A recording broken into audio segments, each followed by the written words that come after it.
on. Yes. I love you. Clapping. Zach sang. Guys, can we finally talk about, I know that this is how we started the last one, but I might have to start this one like it too. I used to tell you suck a dick, Zach sang, in hopes and pray that you would do it. And you do it now. I did. I'm so happy for you. Thank you so much. I'm so proud. It's a big deal. It's a big deal. It's my first real relationship and like first love and probably my last love, God willing. No, yeah, absolutely. Yeah. I thought of that I got scared. I don't know what you meant. I was like, are you guys jumping together? What is it? No. Yeah, first and last. I hope so. I really gosh. That's so beautiful. It's special. I'm really happy for you. It's really, it's like, love is wild. Like, watching friends experience it and navigate it and so many times. Yeah. It's true. Yeah. But I learned a lot from every human being who is going through love. I didn't learn much love from my parents, just being honest. Like, and my parents can watch this and be angry at me for it. But like, it was just different. Like the example of love I got at home it's just different. It was different. It's interesting, you know? Happiness hits different in this year. Yeah. And I think moving forward, and a lot of it, I think, has to do with who I choose to live with and share my life with and take on this fucking journey with. I think so too, but also because you yourself were ready for it. So don't not give yourself credit, please. No, you're 100% right. Because you can't take on... You're a different person. I am, I have to say. Yeah. Thanks. And you know me for... Yeah, it makes my heart really happy. Liz and I talk about it. We do. We're very proud of our little son. I love you so much. We love you. It is really... Your mommies love you. Thank you. Thanks, Mom. Thanks, Mom. Like, I went through like a whole year period where I just exclusively called you Mom. Yeah. I the did. two of us, that's what we are. It's true. That's our most important role. It was so funny. This morning I was thinking about Liz as like an Italian mother. She's recently given Italian mother more than ever before. More than ever, but she's given it since she was 12. Totally, but now it's oozing out of her. 100. Well, it's like among us. It's coming. It's right here. It is. You think? No, but not at all. But sorry. No, it's not. But also you know what I mean? She treats all of her friends like children. Which she has for a while. She treats her dogs like forever, children. Though. She treats like her very old friends like kids. Yeah, she's very maternal, but is not pregnant. At all. So everyone, just to make it extra clear. Yeah, no. No, thank you for acknowledging though that love, because it's been like this weird thing in my life that, I don't know, like in my relationship world, like been stunted a little bit. I've seen him. Yeah. I've seen it. We've seen each other's. Oh my God. We've both seen a lot of each. We've both helped each other through so much. I remember I called you the first night I thought I was going to lose my virginity. Mm-hmm. My God, this was like 5 years ago. No, longer than that. 7? Could be 9. Whoa. Yeah, I've known you 15 years. Oh my God, that was so long ago. Long ago, and it was to a girl. Yes, That's how long ago it was. And then didn't you walk in and she was like, fucking your brother or something? She's fucking somebody else. I'm kidding. In my sister's room. I'm kidding. You were close. It was crazy. I literally was like, oh yeah, I'm definitely gonna I've had this crush on this girl. She's totally giving me signs. Nightmare. That is deeply traumatic. And I go to deliver her a cup of water. A cup of water. And I just see of water? Her on top of this other guy, and I drop the cup and I just walk away. That is so traumatic. Yeah, yeah. I hope you can forget it. One day. It's eternal sunshine. That'll be one that we erase. Doctor, hook him up. Work on me. Yeah. We have an album to go through. Yes. And an album of eternal sunshine. Yeah. Yeah. What was the hardest song to write, and what was the easiest song to write on this album? Oh God, hardest. I think Bye. Honestly, it's a very simple and silly lyric, and it's not, but it was hard for the reason that I desperately didn't want it to sound like a fuck you. I wanted it to sound like, I need to leave, so bye. You know, I wanted it to be kind of rooted in self-awareness and not fuck you, you go, but with love, I'm emigrating from the situation. That's why I put it after the intro, End of the End of the World. World, because it asks a question that is sort of takes accountability and is self-aware, and then going into Bye is like prefacing it, because I think my biggest fear on when it comes to songwriting in general is just kind of even if the concept is strong and even if empowerment is important and I want to empower people, making sure that it is kind and that it leads with empathy and that it has that. And It's still fun, but it's like I just wanted to make sure it wasn't like any sort of harshness that isn't in my DNA. but also beautifully aware. And I think, like, dude, it's not the first time that I've been hostage to these tears, acknowledging that another relationship is over again. I mean, that is awareness. Yeah. No? Yeah. This song, and I hope that this is okay to say. I might go on a little bit of a deep dive, and I hope that it's all right to say. Of course. Is it okay if I talk about my mom a lot? She's here in the corner listening. But is that okay? You got the nod Are of you sure? approval. I might like air your shit out a little. I got shit to air, she said. She's wearing a purple lip today. She's Yeah. fine. Okay. But no, I think like the reason why I felt okay to go there is because of my mom, honestly. And whoa.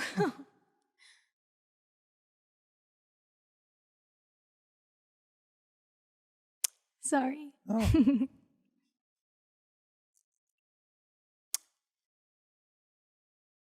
Almost there. Okay. I think a lot of, I think growing up kind of, you want what you don't have. Like my parents got divorced for all the right reasons. They weren't supposed to be together. And you kind of crave when you grow up the happily ever after. The one is the one is the one. So you ignore all these issues and you kind of, you cling on to that fairy tale. You kind of self-abandon. And I think my mom is a fierce example of not doing that. And a massive thing that I learned in my year of Saturn return is that my fears of replicating a certain cycle was actually the opposite. I was like, oh, wow. I want to be so much more like her than I am. I want to have the strength to say bye kindly when something isn't fucking right. It's as simple as that. And she's the strongest, most brilliant person I know. And it's also a disco track, which is my mom's favorite thing in the world. So it kind of feels like my mom's song or like something that I wrote from my mom's perspective almost, because that's something that I watched her do a few times. And yeah, that's kind of like I watch my mom do the same thing. Yeah. And there's strength in goodbye. Yeah. Because it's hard to it's hard, especially when the most is invested. Yeah, and especially when you do have so much love, you know? So yeah, that's a kind of a pattern that I realized I don't need to be afraid of, because it means doing the right thing. It means listening to your soul and not being afraid to be uncomfortable. Don't Want to Break Up Again follows Bye. And they are coupled. Again, like these songs are connected. So when you listen, the best way to listen is in totality. And top to bottom. I believe so. I prefer it that way. And then when you have your favorites, once you know, you can do it if you want. But yeah, they are coupled in an interesting way, because it's kind of like Don't Want to Break Up Again is kind of like the hangover of Bye in a way. It's like, okay, that this has happened, but I'm reflecting. And there are so many polarizing feelings that we experience as human beings kind of with regard to one situation. And that's what I like about these two being back to back, because in Bye, I say, at least we know we tried, didn't we? The two of us, we did good. And then in Don't Want to Break Up Again, it's like, well, you didn't even try till the end. Like both feelings exist at different, you know what I mean? So I like the humanness of that. I like that they are layered and complicated, and all of the different emotions that come with loving and leaving are kind of showcased, I guess. It's a process, right? Mm-hmm. Like it's not just a one and done situation. It is something that is felt and experienced, and it's over time. So Yeah. a song like Don't Want to Break You Up Again and then Bye, how long or how many different versions of those songs exist before you got the version that we hear today? Uh, I think there are a few of Bye, and I think there's one of Don't Want to Break Up Again. What are the biggest differences between them? Is it lyrical differences? Yeah, I think Bye, I wrote on a day when I was very upset and emotional. So it was a little bit more reactive, and it just wasn't representative of like how I actually feel. So I like filtered it through and I combed through a bunch of times, and it was important to me to make sure that it wasn't just like that for that exact reason, because it's like important to me that, yeah. But there's something to capturing that song in the heat of the moment, right? Or Yeah, capturing absolutely. any song in the heat of the moment. And that's where, honestly, that's where Max is so, I mean, he's the most brilliant producer in the entire world. And like the greatest guy and Yeah. great dad and The best person, the best human being on the So- planet. But as a friend, he's like a friend to me on a personal level, but also on an artist level. Like, he will make sure that I don't water down my truth too much, or that I don't like make things too custom to how others will, you know what I mean? Like, Yeah, totally. he's just, he's very protective of me as a human first and foremost, but then also secondary to that, he's very protective of the body of work. how do you know he was the right person to bring this story to? Oh my gosh. I mean, he's Max Martin, but also just how he makes me feel. Yeah, he knows you. Yeah, he knows me so well, and he, I don't know, we push each other in such a beautiful way that is like, we're both so supportive of one another and excited. I don't know, it's just beautiful. We're both like I'm such a happy student to be in the room with him. You know, I'm just so grateful to be in his presence. We'll just sit there together and kind of just, it happens very quickly sometimes. That was the thing that we did that was really productive this album, was if it wasn't there, we would kind of jump around. Cool. Go to a different idea and see if it was there. And then if it wasn't, we'd come back to it and bounce around. But everything just poured out. So, you know, yeah, I don't know. It was very interesting. Once the melodies were there, maybe he would go work on a different track or something and then come back and check on me, and I'd be there with my laptop scribbling away. And then, you know, it was very intimate. It was very intimate. I was It was thinking of the the same two of word. us for most of it. That- Yeah. Just really you, him, and Ilya, right? Yeah, Ilya came for the very last trip, and it was so much fun. Wow, Because that gave me goosebumps. yeah, Ilya and Shintaro had been sending us beats and Shintaro, stuff like that. So they who- were kind of like virtually there with us, but in the room it was mostly just me and Max for most of the time. And Shintaro, who comes Or from me positions, alone, right? and Max would call him and FaceTime and check on me and whatever. But he was here for a week in September, a week in October, and a week in November. And in between, I was coming every day on my own. So it was really vulnerable. It was really naked. It was really fun. Yeah. Another memory that I'll keep with me forever is when I walk into the studio to hear this album. You are sitting behind this ginormous monitor, and there's this like 1,000 audio files in front of you, and you're just finishing the last song on the album. Yeah. You're literally doing it all yourself. Yeah. Well, not all. I mean- that's very kind. But I do like to. There's a real Yeah. hand in this process. Yeah. But I also had the privilege of working with the most incredible producers in the entire world. What do you I'm learn from so him? blessed. What? What do you learn from him that's made you into a Max? better producer and artist? Just to be who he is and be so curious and so hungry still. There are so many codes left to crack, in his opinion. It's really crazy. Like, he is one of one. And his generosity, his curiosity, it's like when you spend time with him, you learn very quickly why he is who he is. He has no idea that he's Max Martin.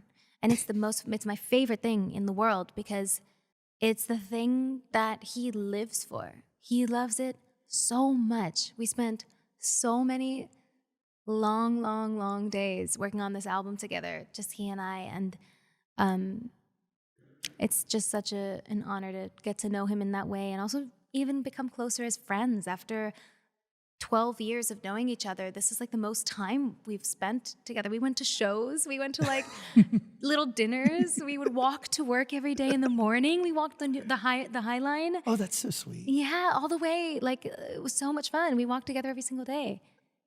Those work. moments make their way into the body of work. Absolutely. You can hear it. Yeah. Oh, I'm glad. It's Good. you do have a relationship with him that's unlike, I mean, anything I've ever seen with a I mean, like any artist produce. It's really special. He's incredible. And the way he treats people is the most important thing. Like he could be who he is and be Sorry, ignore her. Oh, no, thanks. Yeah. Thanks. Thank you so much. He could be who he is and be any type of way. He could be like other people. Like he could be, you never know. And he's just the best human being. And he's the most incredible producer in the world. And curiosity is a way I rest my case. But curiosity is so on the nose as a way to describe him, because Yeah. I haven't spent much time with the man at all. Most time I spent with him was we went to Disneyland together. Oh my God. That's the best story. It's really a lot. It is a lot. But he just asked a ton of questions and was really fascinated with everything. Yeah. The business of Disney. Incredibly curious, but also beautiful soul. Yeah. And like a really special person. Yeah. And it's so crazy. Like, The best. yeah.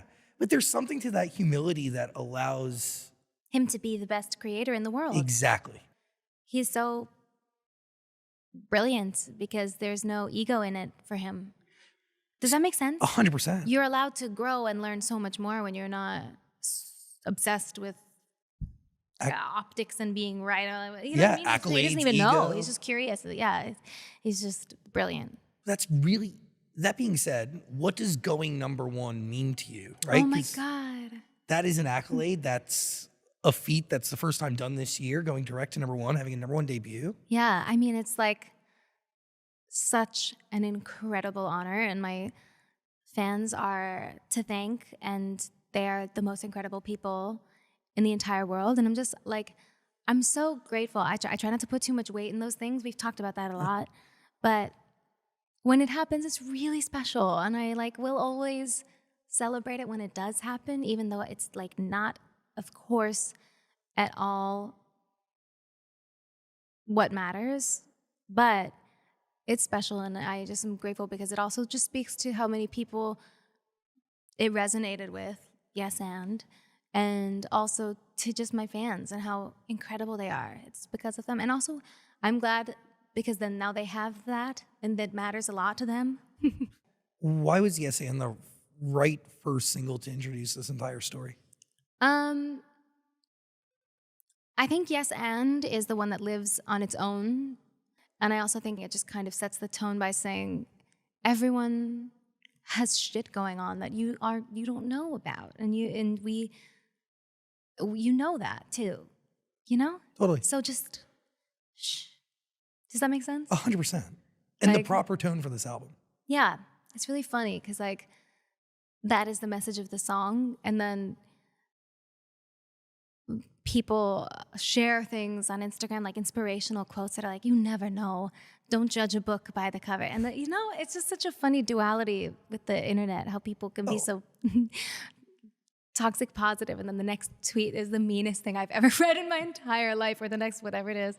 It's funny. It's a funny time. So I think Yes and is the right thing to just say, hey, we're all experiencing the same kind of journey in a different way, on a different level, on a different this.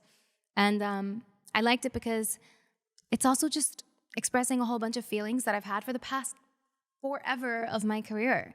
There's always been a conversation about my body, my face, my hair, my voice, my everything. And it's like, if you change it and correct it, then it's wrong again for different reasons. It's like, all right, I'm done. It's done. I'm just going to be. That's all you can do. I'm just going to be because I fucking love being. I love it. Just be. And I want everyone to feel that way as well.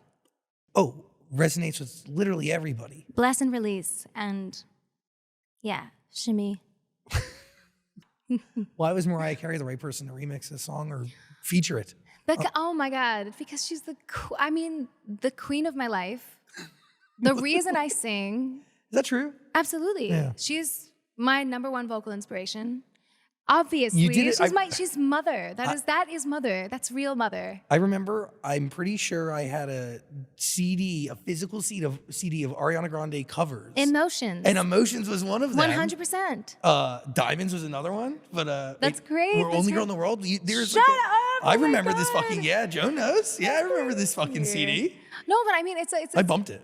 It's almost, it's like the dream come true. If you're gonna have anybody do a remix, Crazy. it should be the queen of remixes and of 90s music and of all music, but also of my life, like queen of my life. And I love it so much. It's so good. It elevated it so much. She's the queen. When did you write her verse? And like I didn't. She did. What? I was like, please, if it's not too much to ask, just go. Do whatever the fuck you want. She did the intro, like all the high whistles in the intro. She did the pre-harmony. She did the hook. She doubled the hook. I was like, Serban, can you please make her vocals louder than anything else in the song? I want to only hear the harmonies.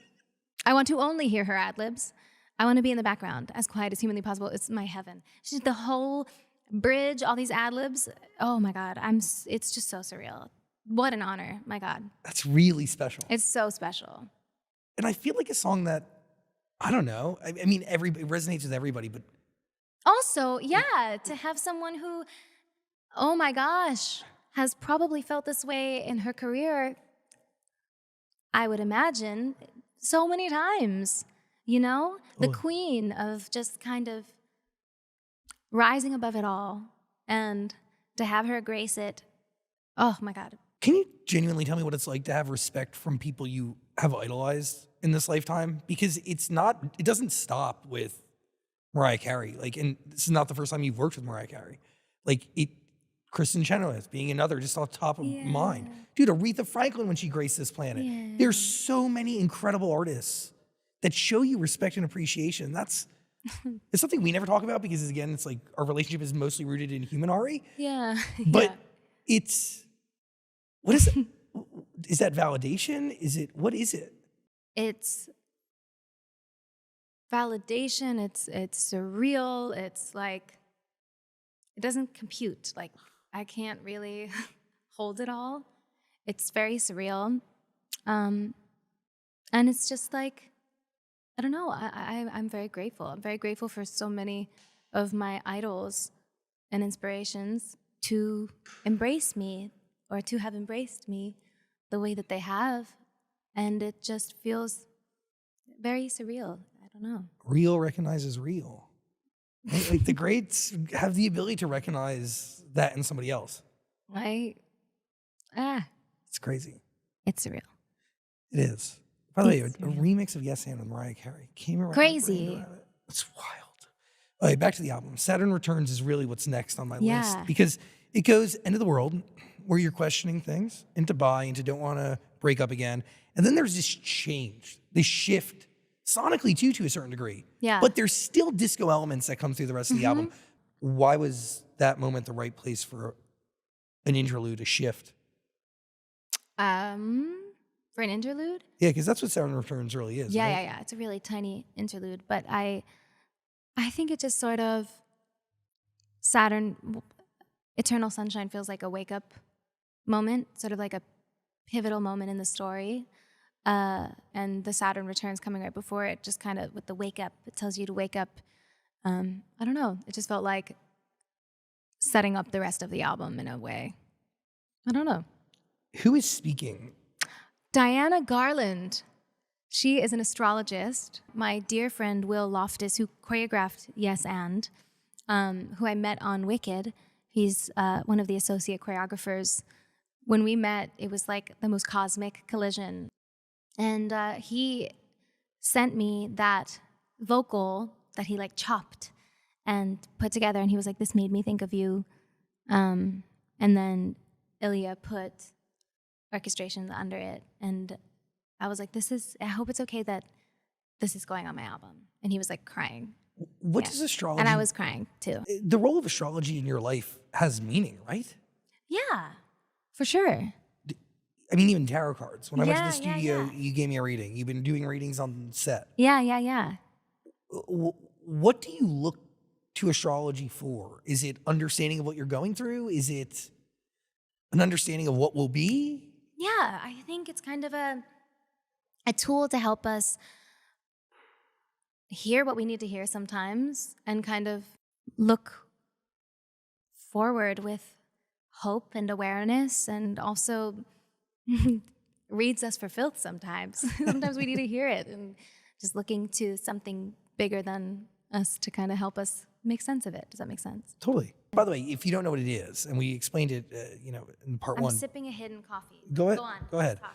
It is when you're born, Saturn's in a certain position, and it takes 29 and a half years for Saturn to return to that position. And when it returns to that position, you are faced with deep awareness of oneself and a confronting of patterns, correct? Yes. And a wake up. Course correction, one would Course say. correction. When you think, when do you know for certain that it's the title of the album? Well, I've always loved that movie since I was a little girl. I am a huge Jim Carrey fan. I always have been. And I was always sort of attracted to the idea of writing a song around that. But I think once I realized that the rest of the songs were kind of forming a story that felt kind of similar to Eternal Sunshine, where there's sort of this like cycle, this, that Totally. everyone's trying to break, it just fell into place. Do you believe in that? Like, is there something to when you're making music, just letting go to the universe and or wherever your brain will go and just seeing what happens? Because we have like artists come on the show and like there's a few different schools of thought, but like one artist may say like I write 100 songs and that's how I become a good songwriter. And then Chris Martin comes on a bunch of times and preaches about how the universe gave him Viva La Vida and he just like opens himself up and it just beams from the fucking sky. I love that. But is there an in-between anywhere where like craft Absolutely. meets the universe? Yeah. I'm somewhere in between. I've learned. I don't know. I sit somewhere between being a literal witch, I'm not kidding, and being like the most realistic, cut dry, like, Yeah, totally. I don't know. I feel like I'm my most productive when I am open and also when I pretend no one's ever going to hear it. That's when I'm my best, I think. At what point in the process do you have to be reminded that people will hear it? When it's over. Got it. And then I backtrack many steps and I clean things up and I figure it out. Just kidding. Supernatural. Mm-hmm. This song really, there's two songs I feel the most understood by on this album. Mm-hmm. It is Supernatural. The horniest one? I mean, a little bit, yeah. That's what you it's feel? very much connected to my current life. Really. Like, it is so connected. That's so funny. It is- You're like the one I align with the is most. The one That's so about fun. That's sweet. alignment. I am so happy for you. Yeah. Yeah. Thank you. Yeah. Thank you again. Thank you. Do you believe that the right love is actually supernatural?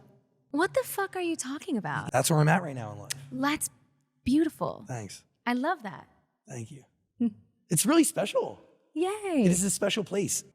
What was the last song you wrote for the album? Imperfect for you, which is my favorite. Why is it your favorite? I love it so much. I love it so much. I don't know why it's my favorite. I think sonically it's my favorite. It's very different for me. It's very like trippy, rubber soul vibes. And that is kind of my favorite music to listen to. And I don't think I've ever really explored it for myself. But it just felt really fun to lean into it and make something like super trippy 60s, organic feeling, just capturing that kind of thing. There's something special about being able to be your truest self with someone. Yeah. No matter how imperfect that person may be at that time. Or I am. Yeah, totally. Yeah. No, that's right. Yeah. Totally. I'll be the one you love to hate. Oh, moving on. Yeah, go on. Oh wait, no. Move right on. Go on. No. Hold- Moving. No. I want to talk about one of the lyrics. Everyone over there is tired. Let's go. I don't think that's true. Oh, maybe they're all on their phone. I see you all. Jesus Christ. No, they're done. They're done. They're all done? They've all checked out? They've all out of it? No, but what is the most fulfilling part about making an album? When you write a song that you love so much and you are driving home or walking home and you have your headphones on and playing the bounce over and over and over again and just not being able to sleep because you're so excited about it and like waking up with it stuck in your head and like yesterday this didn't exist and today it exists. And it's like this crazy, I talk to Max about this all the time. He's like, isn't that the fucking craziest thing in the world? It will never get old to me. He's like, it will never. Jesus. Oh, that one was near and big. That was giving train. That one was near and big. Are we in the way? Did something come through here? Something comes through. Something's got to come through. That was here. Oh, I have lipstick all over my chin. Come in, Michael. But I think that's the most crazy thing. Can we do this while we talk? Yeah. It's giving Mimi. It's giving Mariah. Thank you. There's, Michael Anthony, everyone. We wear the same shoes and same pants. we really do. I complimented your shoes when you came in. And you were like, you talking to me? Fuck yeah, I'm talking to you. There is something, though, to being able to create something from nothing and the beauty involved in that. No, it's the craziest thing. We said yesterday, or not yesterday, but we said many times during this process when we became obsessed with these songs. Thank you, I love you. May I have a lippy really quick? I'm so sorry. I have been making out with this microphone, it seems. But there's this thing where you can't believe, thank you, where like you come in and, oh my God, Michelle Sugar Moss is gonna love this. Thank you, I love you. Thank you, I love you. But there's this phenomenon. It's like the craziest thing in the world where you leave, you go to work and something happens and the next day, like this thing is there that was never there before. And it's just, you can hear it and it's beautiful and you're proud of it and you love it. That is like one of the many things, but maybe the strongest thing that I respect about artists is this creation of nothing into something, and that something being so rooted in their identity, and they put so much of themselves into something. Yeah. And you never know where that's going to go, and then the idea of Never sharing know. it. And then it becomes for other people to enjoy, and it wasn't there the day before, and then it's there the next day. And they may like it, and they may resonate. It may resonate with them, or it may not. And that's like such a beautiful thing. Art. We can't be friends. Is one of my Just describing art. yeah. As if it's the first time anyone's ever thought of art. And we have to go. Go on. We Can't Be Friends is second favorite song next to Supernatural. It's Yay. been in my head. It's the strings at the end are flawless. Thank you. They make me really emotional, those strings. I love those strings. Who are you talking to in this song? Wouldn't you like to know? I don't know. I wanted it to be something that everyone could relate to. It can be whoever you want it to be about. But I know for me what it's about. I don't know. I have a hard time going into specifics because I feel like that's not the point of it. The point is to leave it up for people to make of it what they will. Interpretation. It's really interesting because to me, again, like I take a song like this and I apply it like to my own life. I give it my own meaning. Yeah. Right? And I apply it to somebody I hate. Like I apply it to somebody that I know. Hate. Yeah, that I like. There's no friendship here. Or There's have given up nothing here. on. Yes. It's Don't hate. done. Yeah. Hate is the wrong word. I'm No. sorry. That's all right. But No, for you. I'm just saying, you know. yeah, it's bad to harbor that. It's such a great song. Why were the strings needed? And whose idea was it? I don't remember, but Max and I both love strings, so we were probably both excited about that. But they're just the most emotional sound in the world. I love them so much. There's Yeah. a song that I it sounded like you were crying while recording it. Probably was. I Wish That I Hated You. Mm-hmm. Yeah. What does that song mean to you? It's one of those that I'm so glad that feeling is captured on this album, but it's one that I won't listen to probably or sing live probably. But I think it's like a very important color to exist within the album because it's just an important piece of the puzzle to me. it. I'm happy to acknowledge the goodness. I really am, and the efforts, and that it just was not correct. And I don't need to pretend that you're a monster to make peace with this ending. That's what that song is. See, and it would be easier if you were, but it's just, you know what I mean? It can have not been right, and that person can still be a good person. And I think that's like a really important song to write. why was it needed on the album?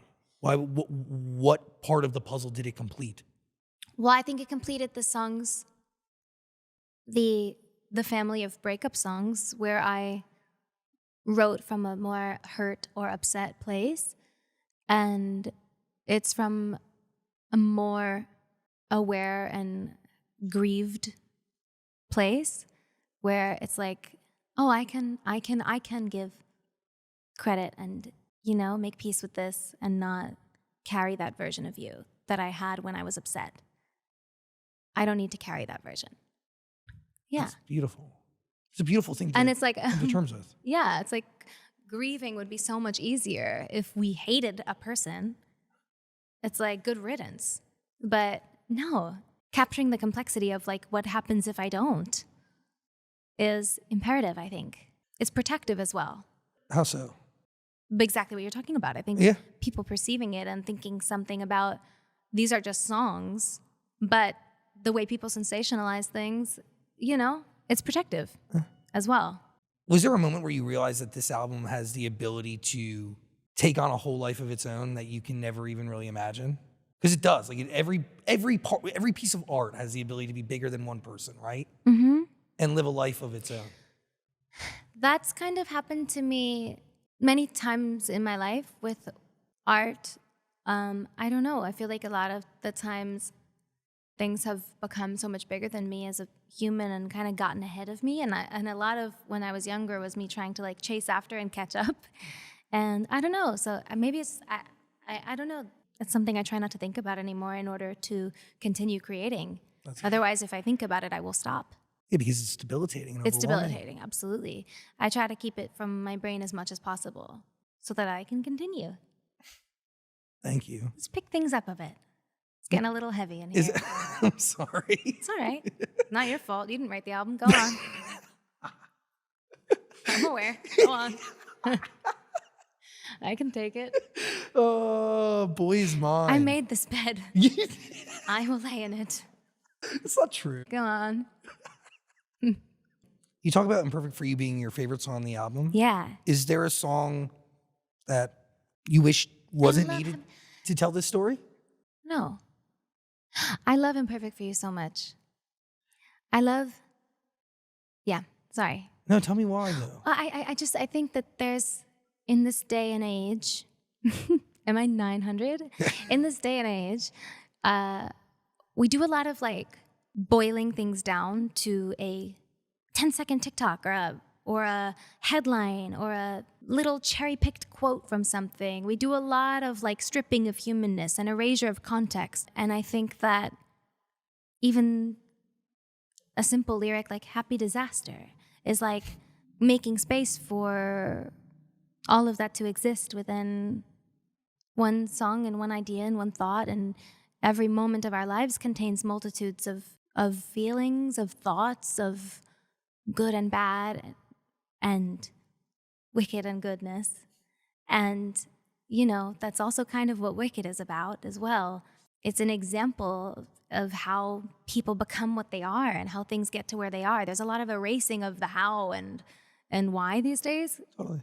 So is True Story a bad next like song to talk about? Or? No, it's fun. Because it's a true story. It's an untrue story based on all untrue events. So go on. A true story about all the lies you fantasize. Yeah. And the games I know you play. Yeah, I actually had that hook from the batch of songs that Max and I were working on for the Seth MacFarlane TV show that never happened. So that was like a sister song to Fantasize. A couple of these little seedlings existed before this album. And I actually, in the moment, was like, we might have to save some of these for when we do an album. So that was something that even though there is a version of it out there already on TikTok, I was like, it feels so important.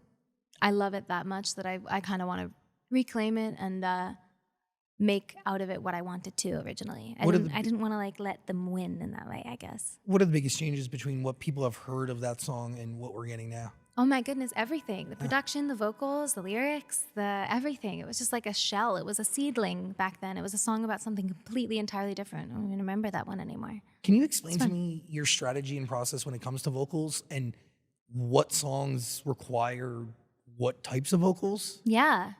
Well, I'm very picky when it comes to everything. No, but when I'm writing, I literally am writing sitting there with like a mic like this, and I'll just mumble in, and there's a demo version that exists for a while until all the songs are written, and then I'll come back with the proper, like, expensive, beautiful, perfect microphone for whichever vocal we're cutting. Sometimes we'll switch depending on what I'm singing. If it's, but this one we actually use the same thing the whole time. I think it was a Telefunken something. I don't know. Telefunken. Yeah. Good microphone. Let's go. Yeah. I used one of those for a second. Yeah, Definitely very not good. the one you use, but yeah. No.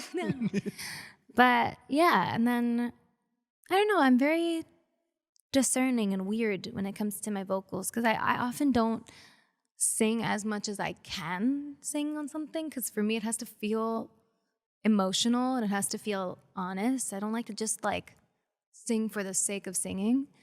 But I am singing a lot more on this album than I was on the last like 3. So that's really nice. I enjoyed singing more. But then again, it felt honest too. So yeah. I think that's like really interesting. Singing for the sake of singing and not doing that and matching the emotion that the song gives. Right? Yeah, I'm not like an embellisher for the sake of embellishing.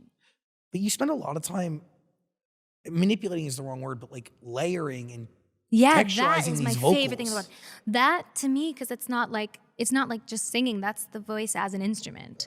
So that to me is separate because I don't feel like that's singing. That feels like music to me. I love adding so many layers and stacks and pads, even if you can't even really hear them, or even if we put like a filter over them so that it sounds like an instrument or a chord that's played on something. It's like I love that. That's my heaven. I feel like that's something that not many people know about you is that you will sit behind a computer and layer and do all these vocals. That's all I do. Well, and you have since I met you in like 2009. Yeah. I remember the first song I ever heard of yours, and it was just that. Like, yeah. Only that. I mean, dude, I remember the song like it was yesterday. That was I like my idol is Mariah and Imogen Heap. Yeah. And I feel like I sit somewhere in between the two of Totally. them. Like that's where my brain learned everything from Imogen on the production side and Mariah from the vocal and songwriting side. And both of them, I don't know, in a blender has always been my sort of goal, I suppose. What first pushed you to learn exactly how to work these programs and be more than just somebody who comes in and lends vocals to something? Well, I loved watching Imogen. Like when I was a little girl, I fell in love with her. I wanted to have all of the technology that she used on stage, and I wanted to wrap leaves in my hair and have like a looping machine and a tenorion and all these weird things. And I wanted to produce and loop and write, and so I just kind of studied and learned, and yeah, began. You've gotten incredibly good at it. Thank you. Like it is again, like one of my favorite memories is walking into that studio and watching you do your thing. You look hella small behind this ginormous monitor, like with 1,000 layers of vocals in front of you. Thank you. Working on the last song on the album that features Nonna. Yeah. What was it like playing the album for her? I didn't play the whole album for her, but I did play the song that she's on. Okay. She was very excited to be on the album, and she was very moved by it, and she loved that she was there. And then she told many stories about all the different times she's been on my albums. She was like, "It's not the first time. There's been many more. I was on the first one." Yeah. It's interesting because the album starts with a question and ends with an answer from a person that I love and trust so implicitly. I cherish what my family has to share with me. And advice that I call upon in my own existence. Like I listen to You that. texted me about it. Yeah, I was like, I need to hear that fucking voice memo. I just need to hear the reminder. I need that lesson. Not to like change topics, No. but the funniest thing about that voice memo is that sometimes when I'm with Nonna, I will just record her for like hours because she's the funniest fucking person on the planet. And that tiny thing is in the dead middle of like an hour of her and Shirley like bitching about men and about feminism and about how it's the funniest. Someday there'll be an extended cut of the song and you'll hear Shirley, her best friend, and Nonna talking about all their craziness. There was in my head a version of the album where I was going to interview like Nonna and all of her friends and like my mom and like Lainey and like like everyone. But really strong women. Yeah, and just like showcase as interludes stories and like about love and learning and relationships from just women that I love so much, but I didn't have time to do it. But that existed in my head for a while. Understanding that this is a story of strength, right? You tell me. I believe so. I believe so. I mean, it starts with doing something that's incredibly strong. And it ends with one of the strongest human beings in your life giving you an answer to a question you desperately need. Sorry. No, please. Please. By the way, if you haven't listened to the album yet, you should. There's going to be a link in the description below. Thank you. Yeah, you should be proud of this one. Thank you. You really should. How are you feeling? I feel good. How are you feeling? I'm feeling great. I honestly want to go listen to We Can't Be Friends. It's good. It's really good. Is that everything? I think we've covered a lot here. What are we missing? Let me look through my notes. Nothing actually. Hey, dude, we've covered everything. We've covered. We didn't talk about The Boy's Mine. Can you explain this song to me? Yeah. Oh my God. How do we forget? That's going to be everyone's favorite. And it is. Unfortunately. Why do you say unfortunately? No, because I think it's just like naughty. It's the version of Fantasize on the album that they wanted to have that, it's just like a sexier, naughtier one. And I think it's more provocative than the rest. But Oh yeah. But it's it's not about what you think it was about. And it's also a song that I've always wanted to interpolate. Is that what the kids are calling now? 100%. Yeah, I have like many different versions of it from like years ago but this is like not that, obviously. Wait, who are you? What interpolations on it? Just the title. Oh. The title, The Boy's Mine. That's it. Got it. Because I remember there was an old song that I loved that you played me years ago, and it still comes up on Twitter every now and then. You sampled like TLC? Yeah, because everything. Yeah. Sorry. Oh my God, that's right. You. Yeah, I just like that song back in the... You. Yeah, right? Yeah. Like That was supposed to be on... Was it Thank You Next? There's no Sweetener. Yeah. It's supposed to be on Sweetener. Mm-hmm. I love that song. Really good. I'm such a 90s baby. I have so many like 90s interpolation ideas, samples in my brain. But no, this one finally found a home. I wanted it to come after True Story on the track list because that song plainly says like, I'll play the bad girl if you need me to. Great. I'll do it here. And here's an example. So I kind of put it there for that reason, but it's supposed to be just kind of like, instead of fantasized, you can have this because I think this might be better, Oh my God. You're not only, that just broke my knee. I'm so sorry. Are you okay? Zach. You're going to bruise. And You just take me to the hospital. No, I am. I'm going to bruise. I'm very fragile. Okay, well, I'm anemic. I'm so sorry. Am I? I don't know. Can we get a doctor? I bruise like a peach.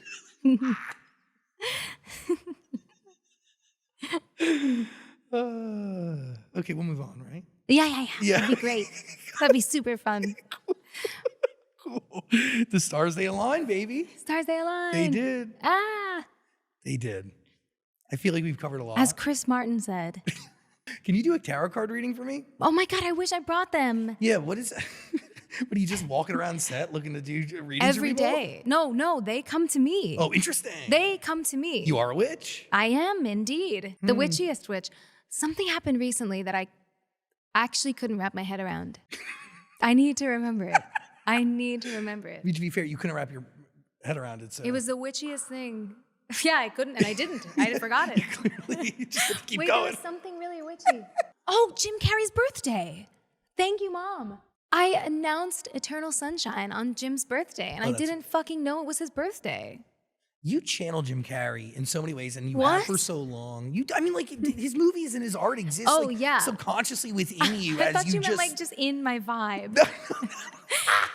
I was like, alrighty then. Thank you. No, but there is his art has had such an impact on you. Yeah, absolutely. I also think I kind of like, I mean, he's so fucking brilliant. I love him so much. But also I think like I just am so enamored by his ability to, as he put it, I'm quoting him, take all of these broken pieces of himself and apply them to these different characters and heal through them and make use of them. Like, it's just so beautiful. I love it. Do you take any of that and apply it to what you do? I don't think I would say, I mean, intentionally. I don't know, but that's what I guess that we're supposed to do, is like make out of what is here and like transform these little like cracks and scratches into something more beautiful, I guess. There's like, yeah, I don't know. I guess it's just that he's just so beautiful. He's such a beautiful soul. I emailed him. I said, "Happy birthday, Jim." And he responded with the most lovely, lovely response as always. We're kind of like pen pals, but like it's once every few, like long, I don't bother him often. I don't ever reach out, but sometimes I'll send, but he always responds, which is the sweetest thing. And he's always so kind. And then there was a follow-up to the response because I didn't want to answer again because I don't want to like, I'm like very like, whoa, I'm scared. I don't want to do too much this year. I love you. It's like, you know, but he responded again and he was like, I just heard about the album title. Like, oh my gosh, that's crazy. And I was like, oh no, he thinks I did this on his birthday. He thinks I'm so creepy and weird. No, you're just a witch. And then I responded and I was like, hey, just, you know, yeah, how crazy, right? I promise I'm not that weird. There's something to taking the cracks and the scratches and all that and turning into something beautiful and something that is bigger than oneself. And that is what's happening with this album. Well, thank you. It's really special stuff. Thank you. I hope so. I love you. Thank you. I can't thank you enough for continuing to create art that is so present, future, but also rooted in these beautiful parts of nostalgia that really, really, really, really, really are timeless. And yeah, you cloak really beautiful stories in the most awesome sonics. And yeah, this is my favorite album so far. Thank you. I love you so much. It's mine too. I appreciate this. I love you forever. I love you forever. Yeah, go listen to Eternal Sunshine. This is my favorite of our interviews. My hand's sweaty. I don't want to. That's okay. Thanks. I love you. I love you too. Yeah, it's pretty sweaty, right? Be honest. Not bad. Okay, thank you so much. I won't do you like that in front of the world. Ariana Grande. It's soaked. Love you. Ariana Grande, everybody. Yay, Zach sing. You happy? I'm happy.